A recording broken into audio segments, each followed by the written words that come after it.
The Fieldbook project is based at the Smithsonian Institution. It's a collaboration between the institution archives and the National Museum of Natural History. The project began about a year ago with funding from the Council on Library and Information Resources. And that's allowed us to begin cataloging a lot of these items that were essentially hidden collections. These are items that share a lot of characteristics with archival collections. They're very much records of field research performed by scientists affiliated with the Smithsonian. They're also, in some ways, a very integral part of the museum collections. They provide a lot of rich supplemental information for the specimens in the collections, and so sometimes they're also managed as museum objects.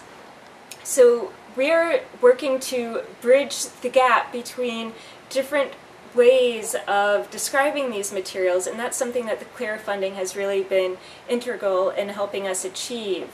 We recently also acquired funding from the Save America's Treasures program, which has allowed us to begin with preservation conservation efforts.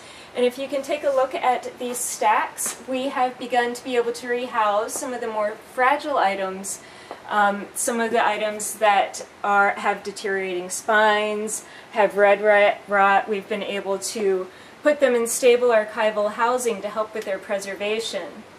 One of the other things that we've been able to begin with the Save America's Treasures funding is to perform some digitization readiness assessments.